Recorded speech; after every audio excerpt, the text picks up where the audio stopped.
Eu sou o Paulo Amado, sou do Algarve, vim para Lisboa há uns anos, trabalho em gastronomia, no movimento, gosto desta ideia de a gastronomia ao serviço da sociedade e a gerar movimento, e hoje vim à praça. Paulo, obrigado por estares aqui connosco, onde será a praça. Um projeto que tu conheces bem há muito tempo, e sabes que o nosso grande objetivo é trazer para Lisboa um bocadinho de todo o Portugal. Nós percebemos que o Algarve era a região que nós pior conhecíamos. É um tesouro e, apesar de conhecermos melhor agora, ainda não está totalmente descoberto. E a sensação que fica é que todos os portugueses ainda não descobriram o tesouro que é o Algarve. Verdade ou não? Eu, antes de mais, queria saudar-vos por essa espécie de nova vaga dos descobrimentos com tudo o que pode ser de positivo. Então, uma boa ideia é começar por fazer o mapa desse mundo desconhecido que é o país e o Algarve. Eu gosto de pensar sobre a geografia do Algarve à procura de evidenciar as singularidades. Se nós imaginássemos aquele retângulo ao baixo, não é? Sabemos que cá em baixo está a Ria Formosa, esse especial local, e que não é igual a toda aquela língua que vai desde Vila Real de Santo António até Sagres.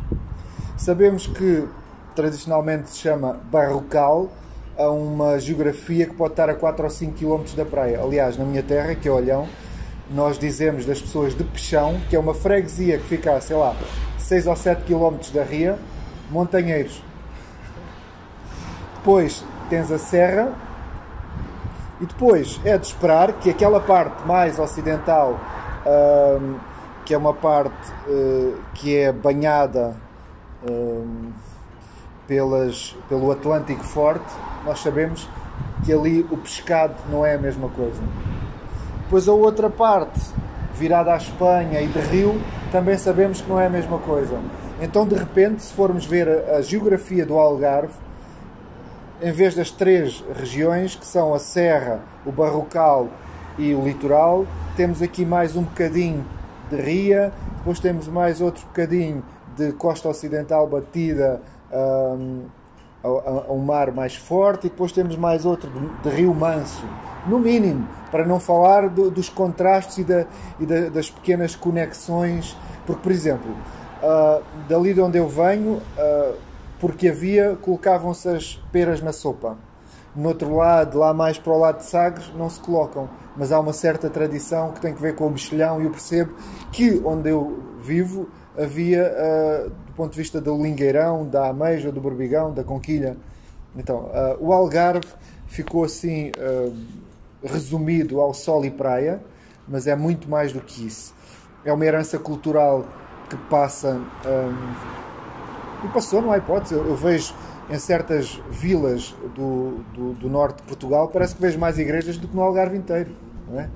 Não nos esqueçamos que 100 anos depois de Portugal estar ali mais ou menos consolidados, é que se agarram os algarves, se conquistam os mouros, e que ficaria por uma vida inteira rei de Portugal e dos Algarves.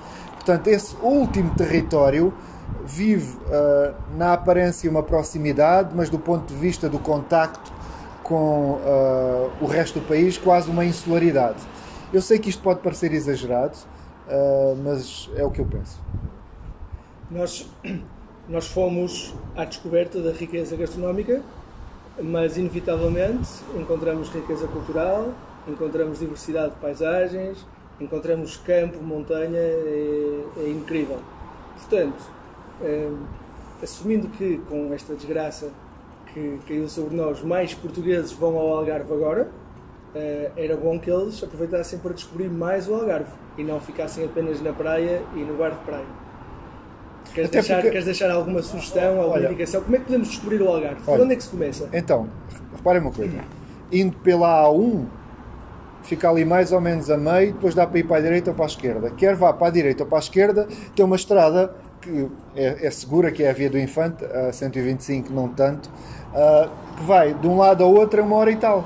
Claro. Portanto, quem vá para os lados de Vila Real de Santo António ou para os lados de Sagres ou que fique no meio, aconselho a que procure um mapa, que veja numa aplicação de telefone e que possa, mediante o que lhe apeteça nesse dia, procurar a conexão à praia e ao mar,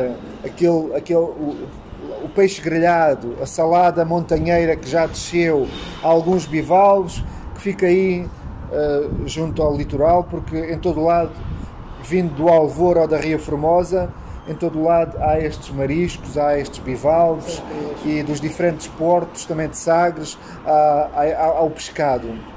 Se subirmos o Nadinha, já temos o que alguém chamou o pomar de sequeiro do Algarve, que tem que ver com as amêndoas, as alfarrobas e as figueiras, acho eu.